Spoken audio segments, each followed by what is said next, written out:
Okay, we have a special guest joining us today, Dr. Tom Whelan.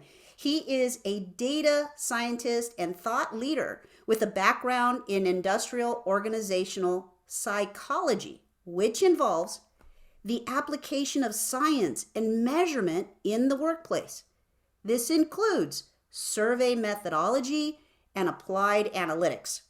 Yes, yes, he is the one who conducted the research that I just told you about. So happy to have you join me, Tom. Very happy to be here. Thanks for having me on this webinar. I look forward to diving into these results with everyone today. Excellent. I'm excited. All right, what are we going to be covering? We're going to talk here about the changing sales environment. So that's the next slide. We're going to jump into that. Then we're going to dive in to the research that Tom conducted, which is about the most impactful selling behaviors, okay, through that buying cycle.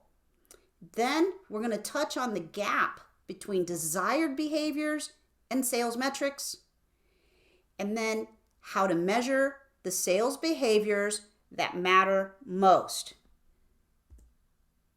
Okay, so yeah, we're going to look at graphs today.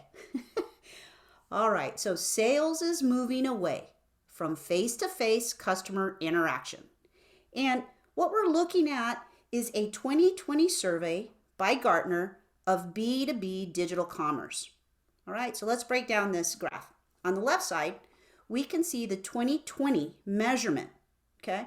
And then on the right bar, we can see Gartner's prediction for 2023. So let's start at the bottom, the dark purple. We can see that our websites will become much more important, right? There's a double-digit increase there from 25% to 37%. And buyers want to learn and do their own research, right? So websites look like they become even more important. The next bar, which is that light kind of purplish, okay? That is other online channels such as social media, advertising, online retargeting, those type of things. And we can see a decrease. So opposite direction there, right? Just a little bit by 2%. All right. Now, the next one is the one, of course, we want to talk about. Salesperson, that's us. And we can see a decline of 4%, right? So we on the left, 28%. To the right in 2023, which it's next year, is 24%. So moving from face-to-face to digital platforms, it's been challenging. And we can see here that meeting the buyer in their preferred channel is really important. And keep this in mind. When did I tell you it was made? In 2020? That was the first year of the pandemic. It's lasted longer, I'm sure, than Gartner knew at the time in 2020 and, than we ever imagined. And this has accelerated digital selling. Okay, so let's look at the last one. Offline channels, such as sponsorships, right, or digital signage, that will decrease. And that looks significant from 23% to 16%. All right, now, I'm not the expert at these things, and I would love to hear Tom's comment on this. Absolutely. So just so everybody knows, Julie and I were talking about these graphs the other day and kind of brainstorming. Like what does this mean? What do some of these findings from this Gartner report imply? And one thing that we thought was important was to sort of contextualize where this shift has been going. I think the key word, as Julie said, is it's accelerating. So our view at Training Industry is that the pandemic didn't necessarily drastically change how everything works, but it accelerated some trends that had already kind of been there. And with this chart that we're looking at, one thing that I think it bears to keep in mind is even just looking at the numbers for today, where roughly about a half of the sales, according to this Gartner report, are happening online.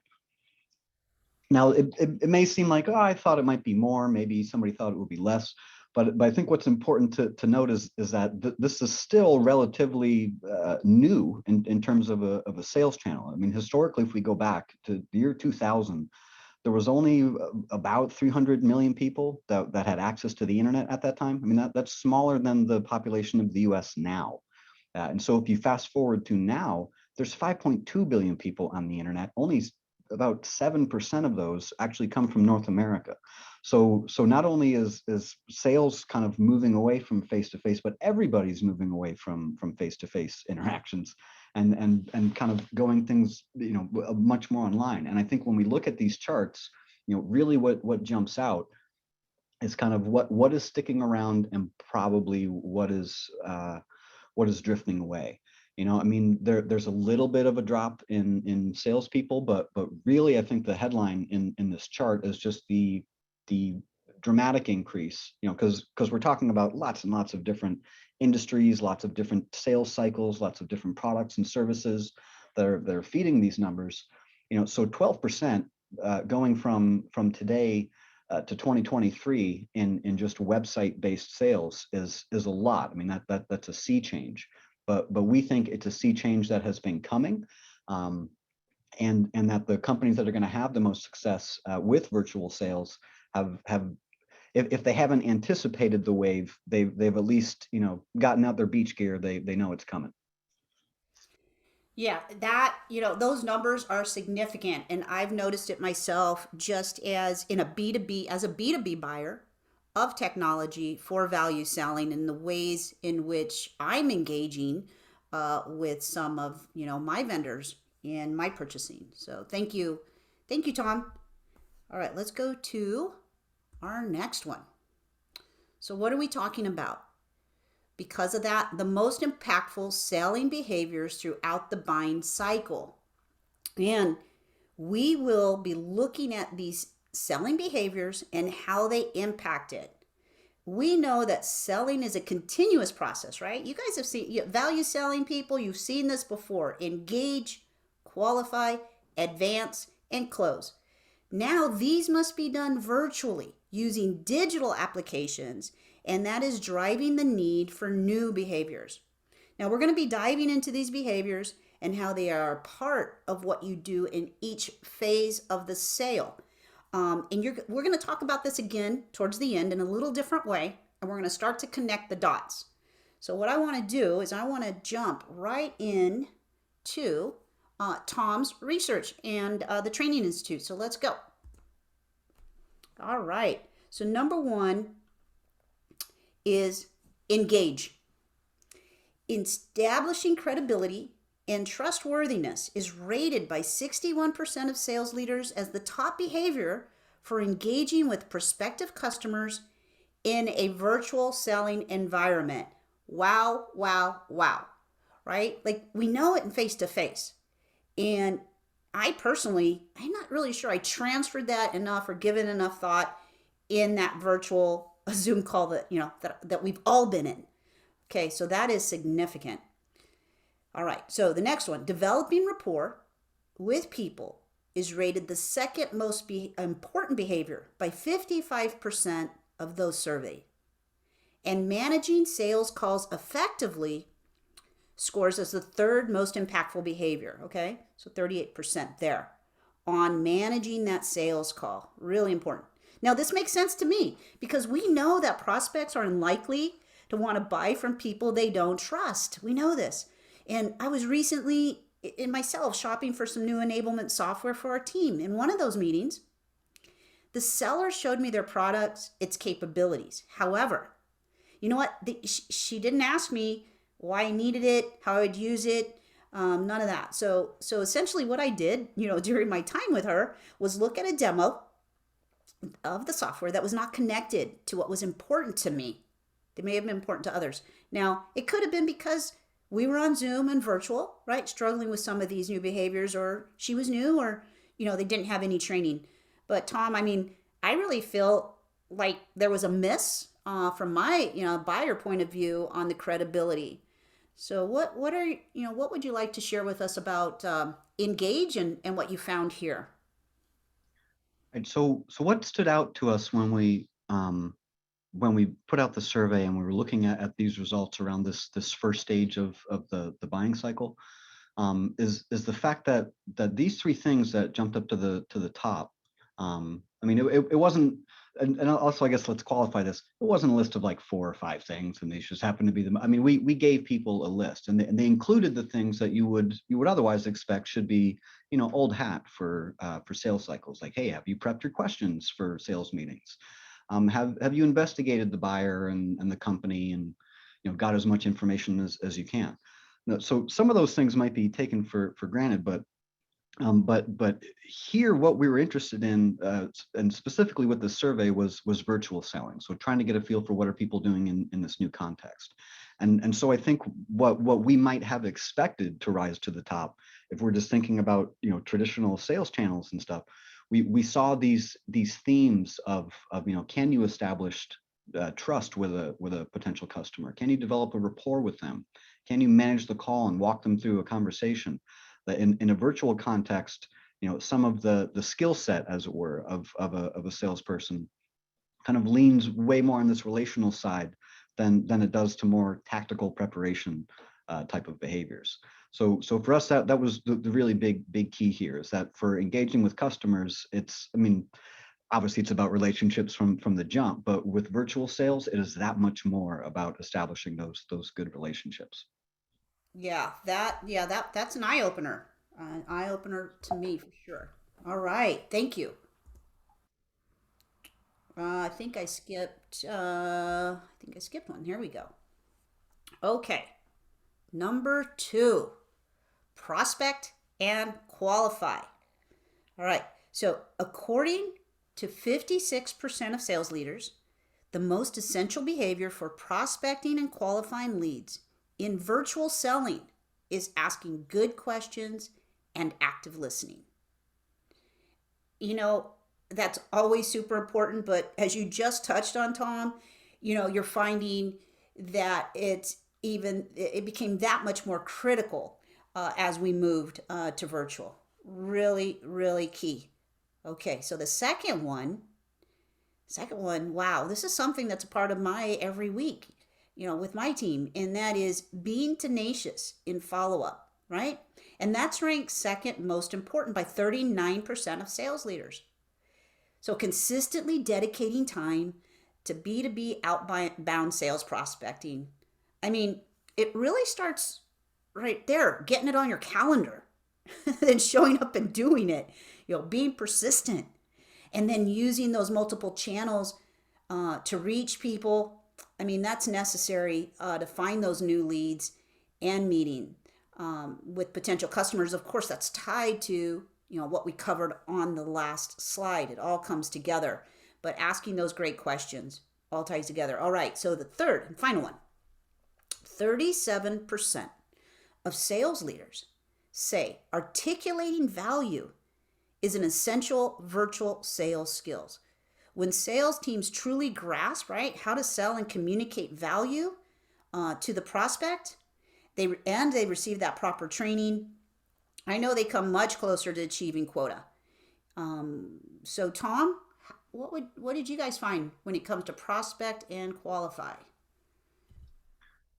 So with this particular batch of results, what was interesting to us is I think what rose to what rose to the top, given that it's a virtual context, um, but also just kind of what these results mean in the con or basically kind of within this bucket of we're only talking about prospecting and qualifying here. So we haven't even gotten to the point of negotiating a sale.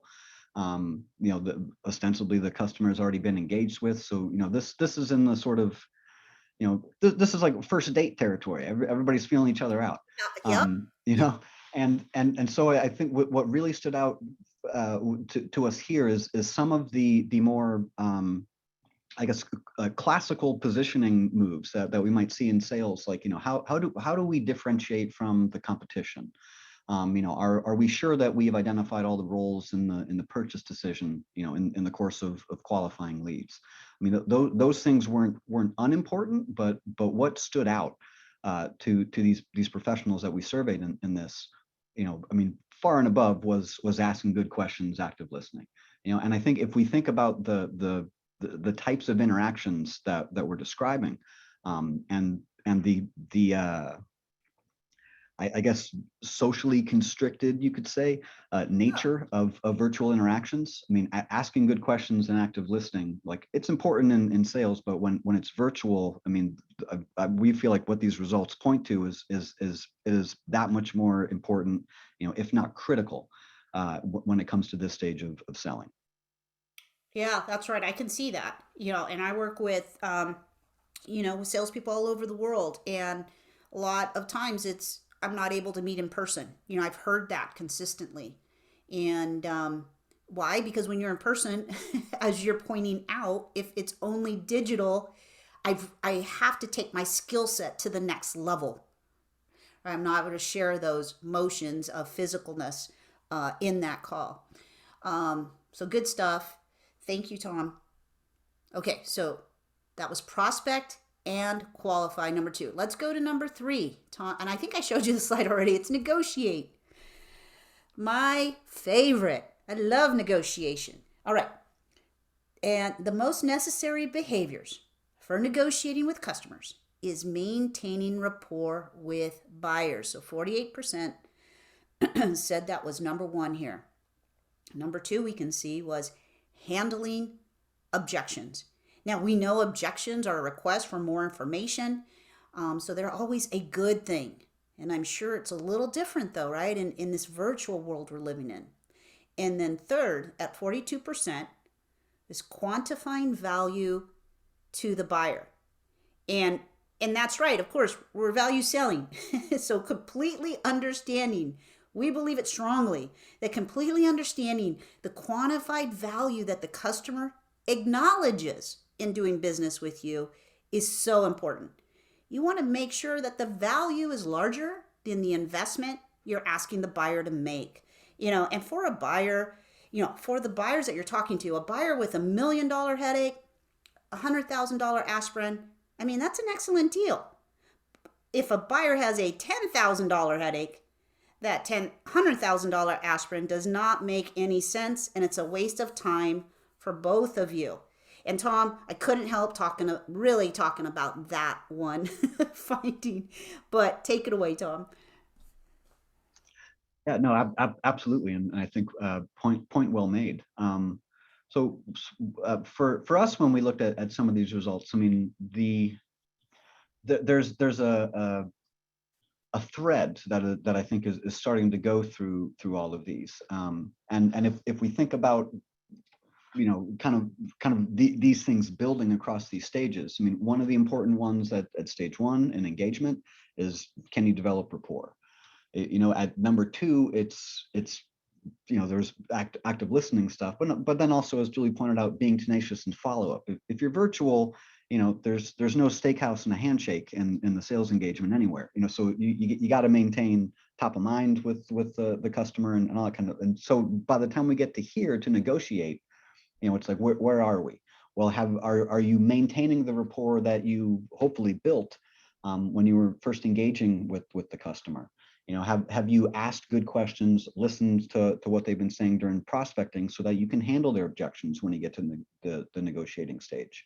And then, just as Julie was saying, if you are articulating value at the prospecting stage, so maybe getting the customer to buy into sort of the highlight version of what the value is. At this stage, you have to put some numbers around it. And just as Julie was saying, I think buyers nowadays, they want to be able to quantify it somehow, or want to have something that they can tie metrics to. And as these sales engagements are more virtual, so are organizations more virtual. So they have a lot more access to metrics and data and stuff, and they might not know what to do with all of them, but they have access to more metrics and data in-house. So being able to not just articulate that value, but then to take it a step further and quantify it, allows them to, I think, make that case if there are stakeholders that have to go talk to, or if they're just trying to work the calculus for themselves of is this solution worth what it's going to get us, what it's going to save us, the challenges it's going to help us address.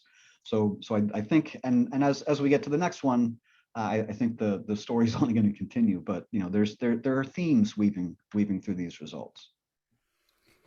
Yeah, great points. Thank you so much. And number 4, you're right. So here we go. Number 4 is the close. We all love that day. The signed contract and the SOW, right? Signed contracts. There we go. The close. Okay. So in closing deals, 56% said that maintaining relationships, here we go again, maintaining relationships with existing customers was the most essential sales behavior for closing deals. All right, so keeping customers loyal, right? You need to be a problem solver.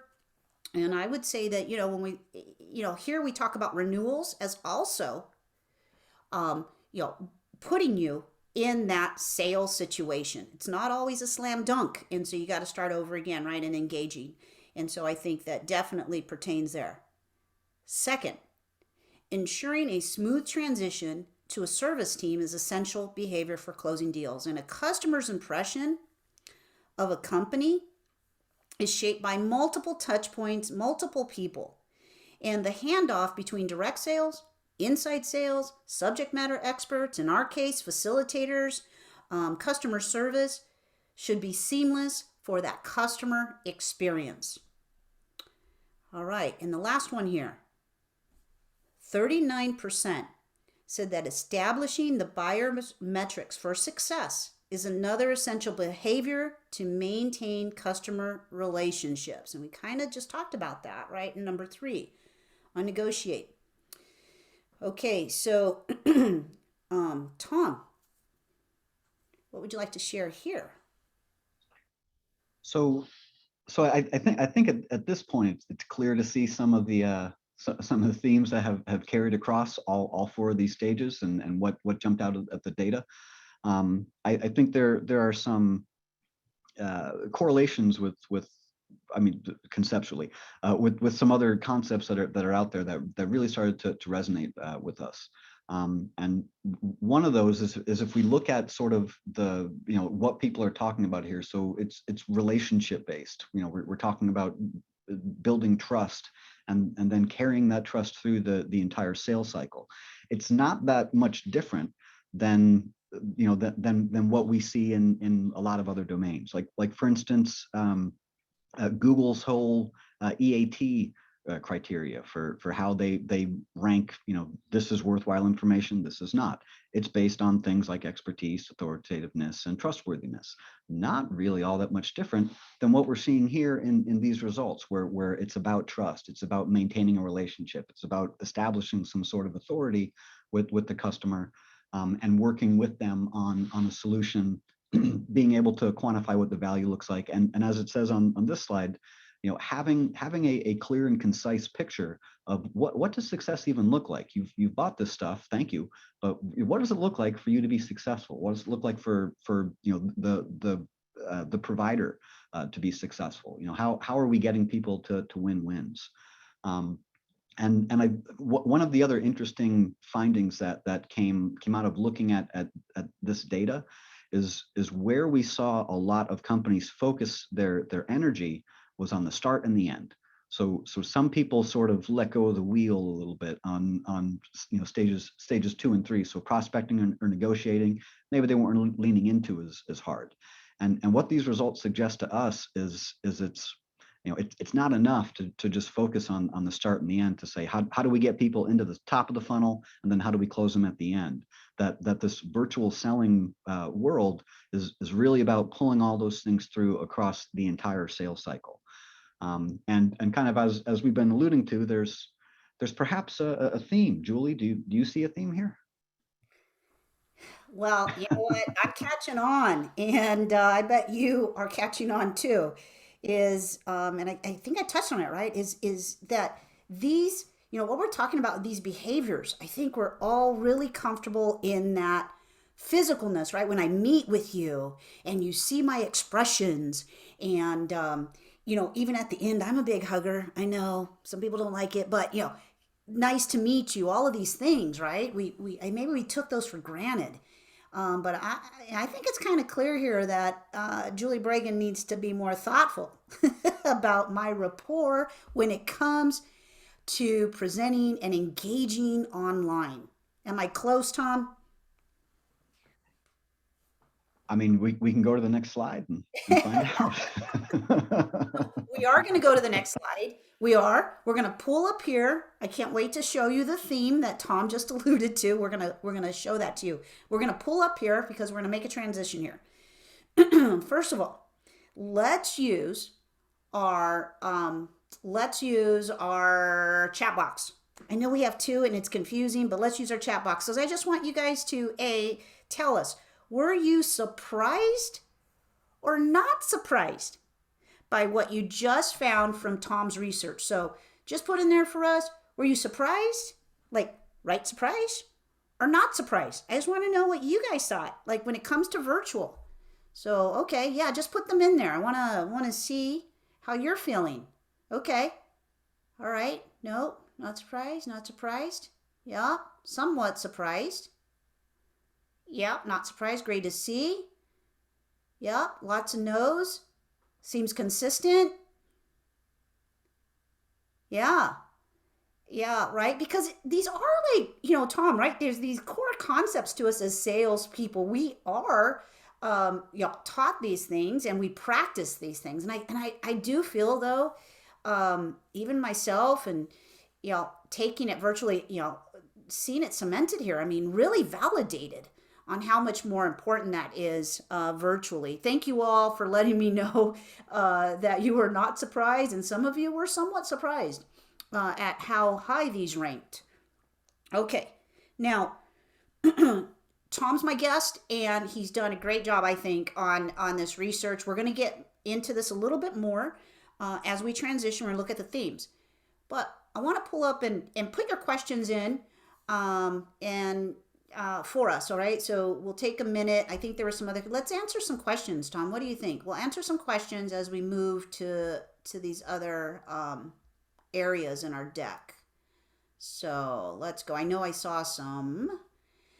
Jonathan asked, does social media fall under websites, does social media fall, or other online channels on that last chart? So Jonathan, yes. So social media fell on not on website, but other online channels on that first chart that we showed at the beginning. Yep. Okay.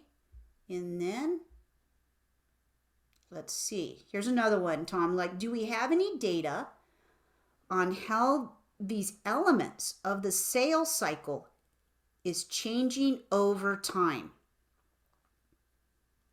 So did you find any data on that, Tom, as you guys were, just from that time perspective, on how these elements are changing? I'm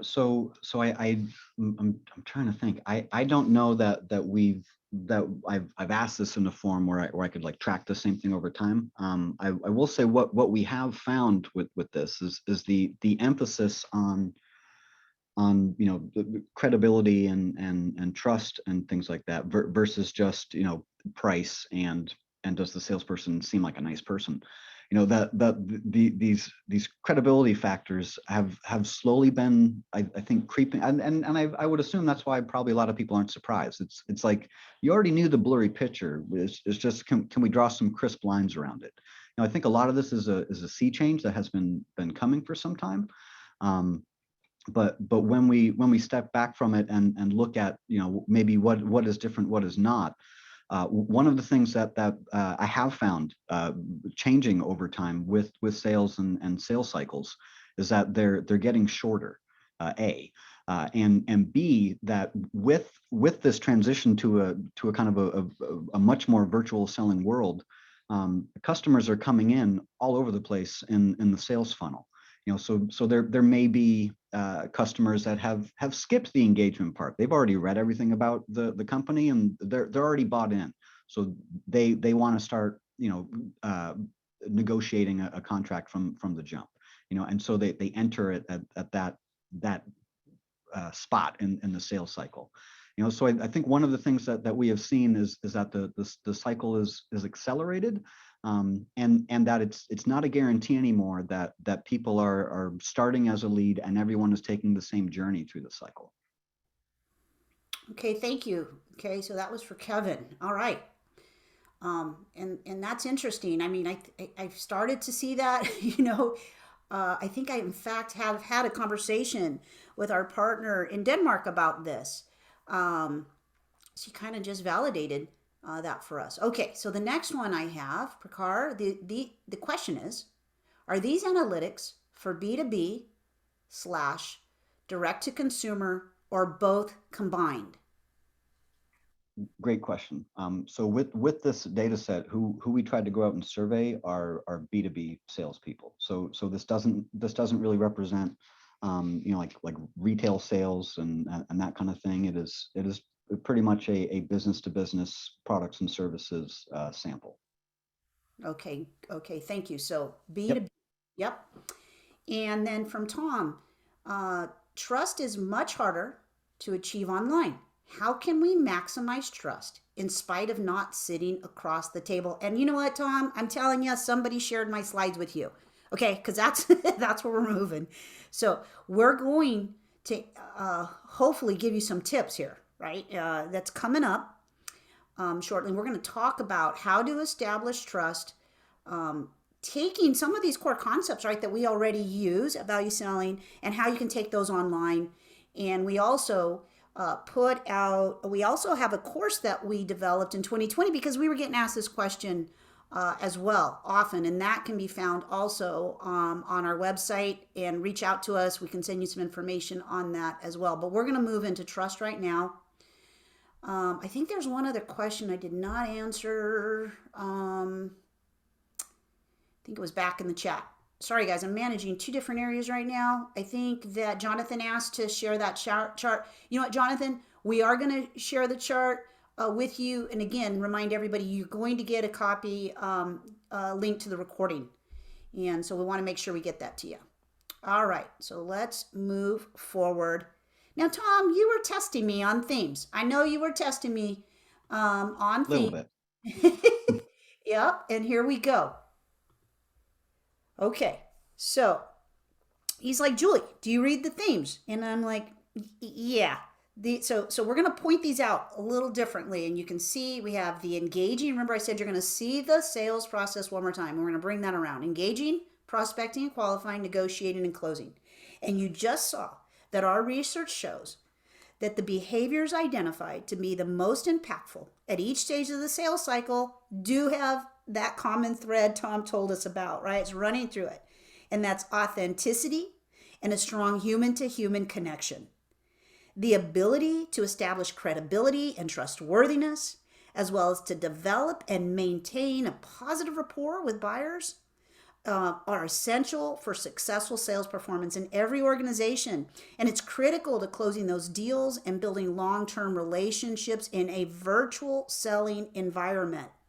And, Tom pointed this out earlier. He said, he was talking about the engaging and negotiating, and he was saying, you can see that rapport, is right up there on those two, right? So engaging, you can see that rapport.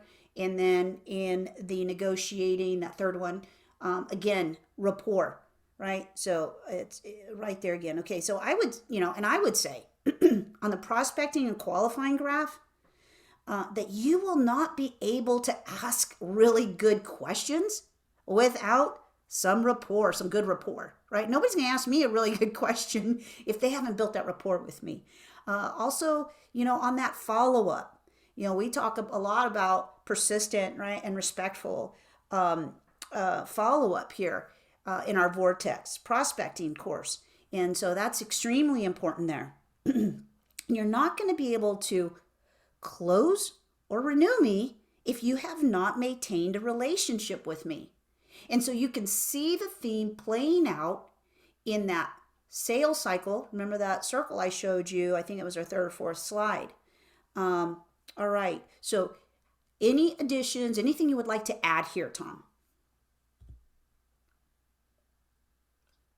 I mean, the one thing that I think that I would add, on top of what you just said is again, to try to tie this out to larger trends that we're seeing. I mean, like I think as people were saying in the chat, it's it's what everybody probably already suspected, but now we're seeing it validated.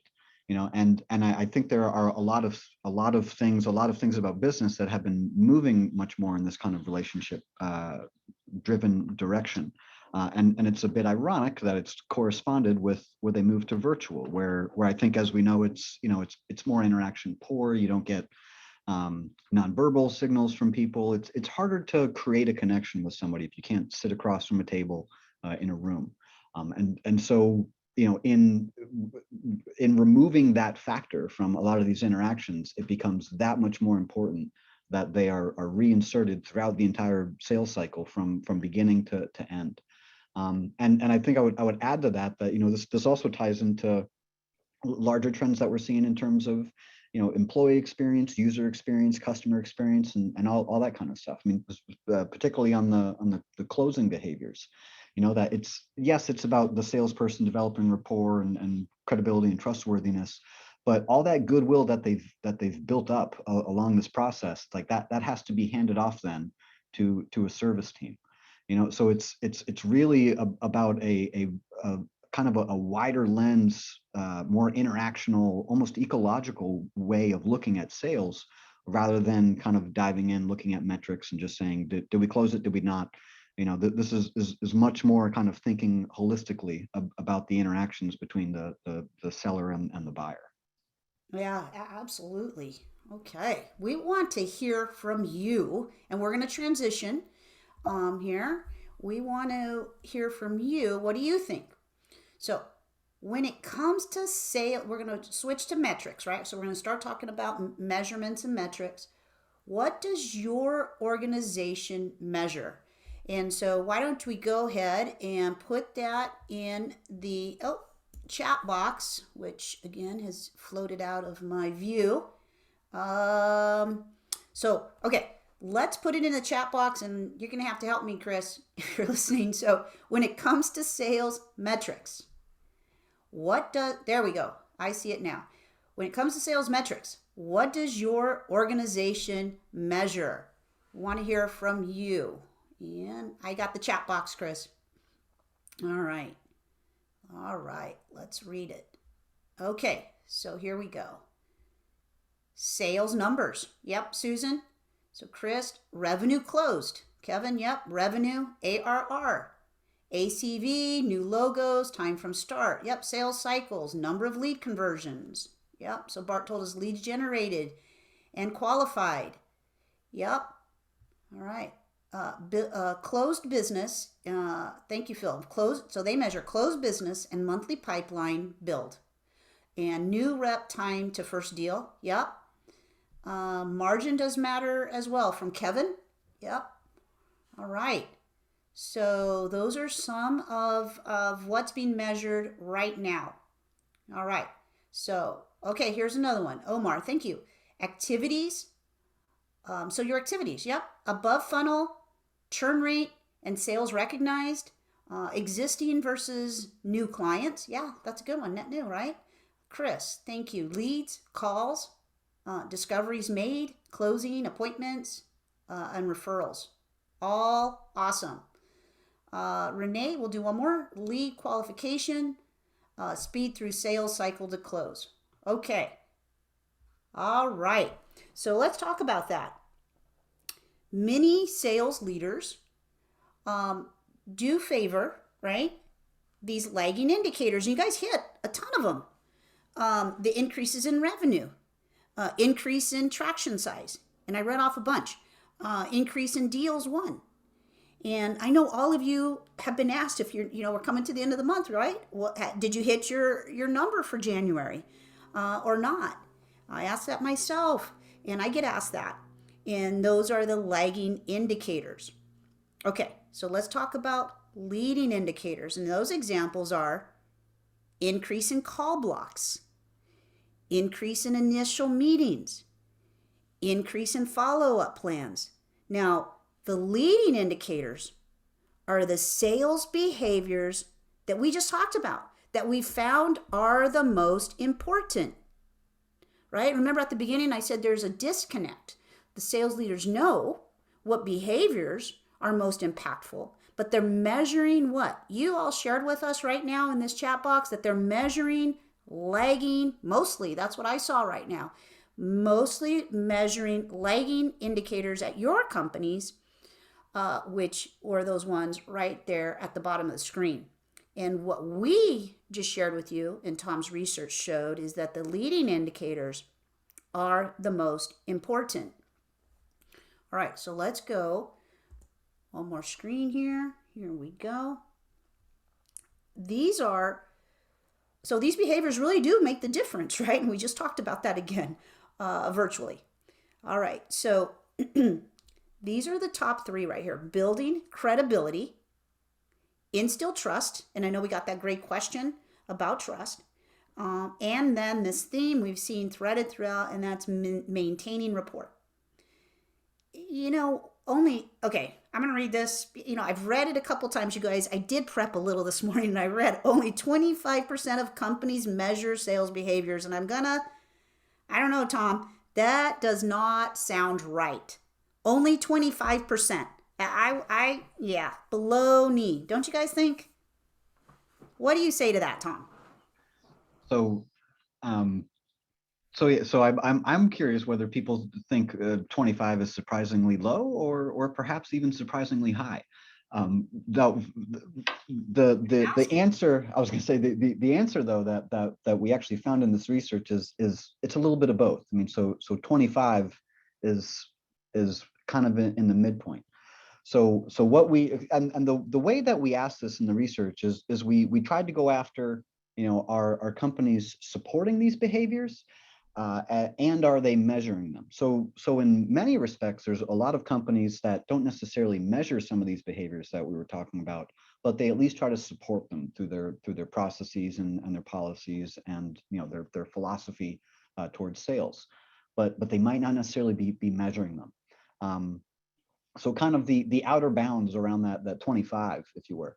So about upwards of 40% of companies are trying to measure something at some point, somewhere in the sales process.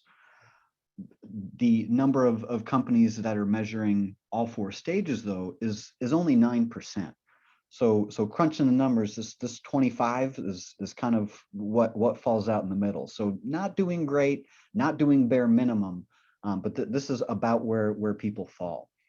So I see in the chat, some people think it's a little low. Tom, a fellow Tom, says it seems high.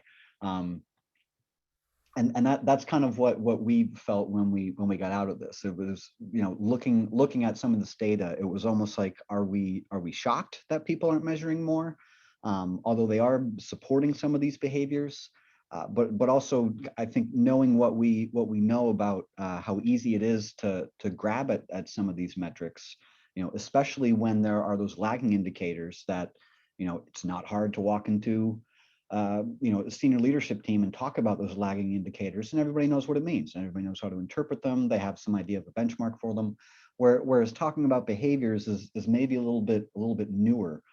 So while companies might support them, we haven't quite seen the uptake, at least not yet, in trying to validly and consistently measure these things.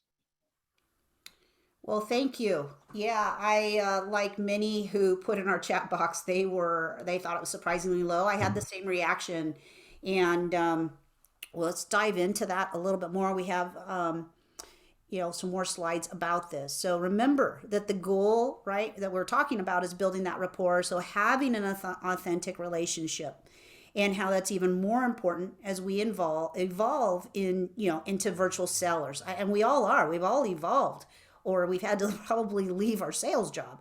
So let's talk about some ways you can build credibility, trust, and rapport through the buying cycle. All right, so let me move this slide here.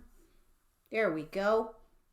Okay, so I really like these tips because you know what? Making the most of your time, we want to be efficient, we want to be prepared, and we want to provide a great buyer experience, right? For our prospects, for our clients.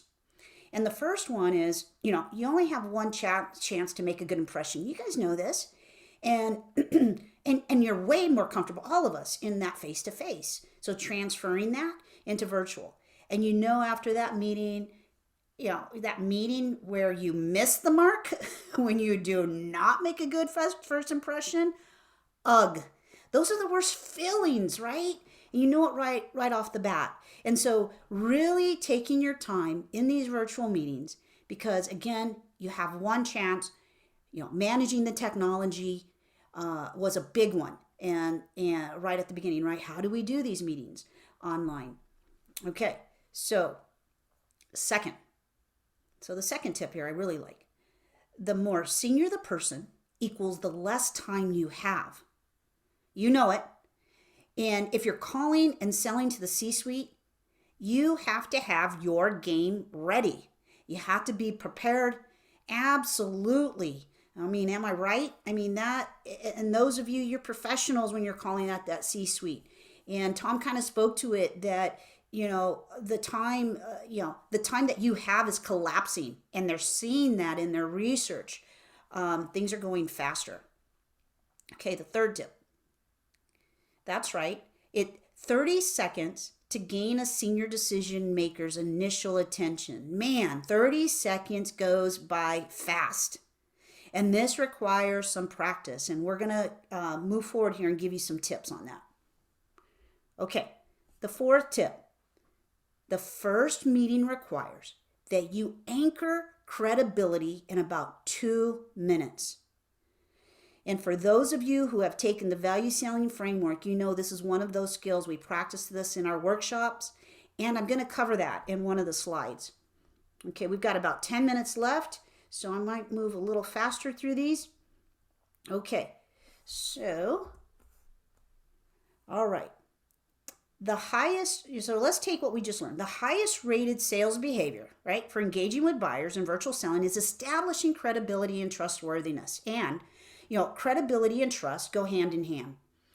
And here are the 3 things to measure. I think somebody asked that one of the questions. How do you measure credibility?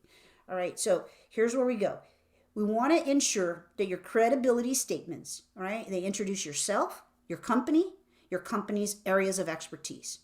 And so one way to measure that, and we started using gong.io at ValueSelling last year to record our calls. And this has really helped our team refine our messaging.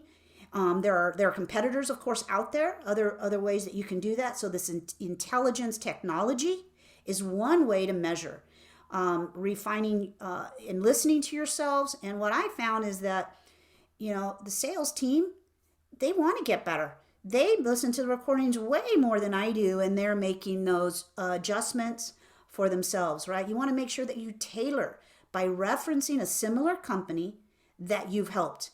And I'm going to go more into depth in that shortly. Okay, so number 2, build your online presence. That's right. When buyers are considering if it's worth their time to take a meeting with a salesperson, Tom kind of touched on it, first date. The first place they often look at is LinkedIn profile, to see if you appear credible and trustworthy. So you really want to make sure that your LinkedIn is stellar, right? Make sure you have good picture, great titles on there, headlines, and there are many tips. I'm not going to get into that. There are many tips and training for this online and at LinkedIn. And then number 3, I didn't know this for a long time. Did you know that LinkedIn has a social selling index score? Yes. So LinkedIn measures 4 elements of your social selling efforts and offers ways to improve them. So definitely check that out. All right. So trust. This is coming up in some of our questions, and we're running out of time. Still keep putting your questions in there. Remember, we're going to answer those also by email. Okay, so instill trust. Well, trust is difficult to measure. I'm not surprised by some of your questions. But deals are made with people like, and trust. Serious decision, now Forrester, right? They did a CXO effectiveness study, and they asked CXOs, hey, why do you take meetings? So when you take a meeting, why did you take that? What did you expect? And what do you want in a sales interaction? All right. And they wanted to know their expectations versus what they actually experienced. And 71% said that the sales reps, the sales reps come in and simply talk product. That's right, 71%. Wow. All right, so that's not good, and certainly not a good experience for the buyer. And HubSpot, as you can see here, their research shows that only 33% of sales reps are ready to tell value-based stories. Telling stories, I'm telling you, is one of the best ways to instill trust. And let's jump into one. All right. So every story, so here's the elements of a value-based story. And every story, you guys, right? You know this has a beginning, a middle, and an end. The beginning is, who am I? And the middle is, what do I do in the context of a challenge or a problem that I've solved or addressed for a client that's similar, to the buyer that you're engaging with at that time. And then last, what was the impact that client realized as a result of doing business, right, with me? All right. Now, what makes this story impactful is to include some data, some measurable proof and numbers. We want to make the story relevant to that person we're talking to. And the story that I've got here on the slide, you can see this in terms of a 30-second credibility introduction, is an actual story that we share here at ValueSelling with prospective clients that might be seeking to do business with ValueSelling and implement the ValueSelling framework to improve their sales. And as you can see, as you look here, we don't talk about our product. We do talk about the specific type of company we've worked with. We do cover the challenges, and we do talk about what we were able to accomplish.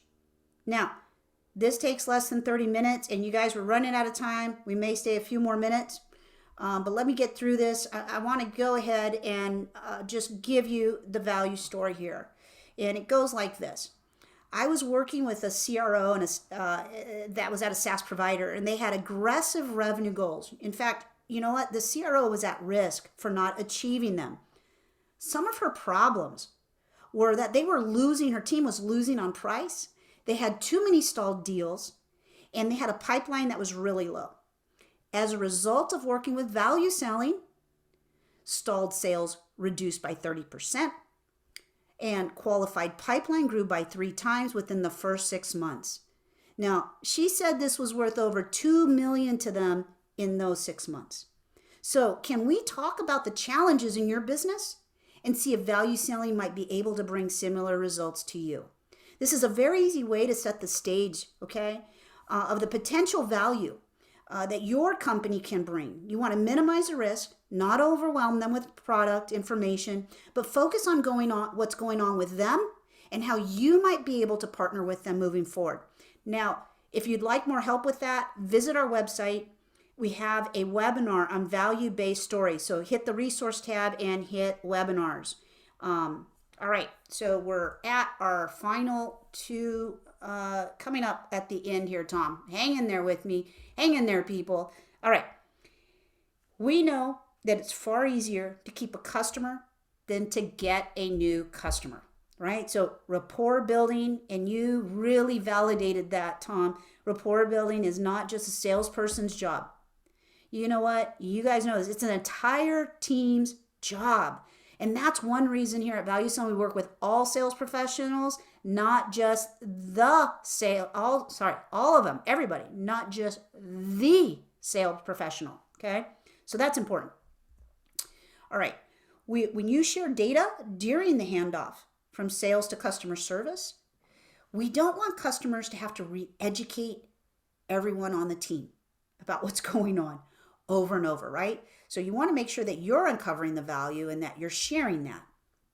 You want to track that value. We don't want the customers to have to repeat themselves over and over. And everyone in the org who's supporting you, the sales professional, we want them to know. And, what we want to do here is we want to make sure that you're having those, I think really what you talked about, Tom, is having authentic, honest conversations, right? So that's natural. for your customers to renew, it's natural for you to upsell them on solutions that will provide your customer with even more value.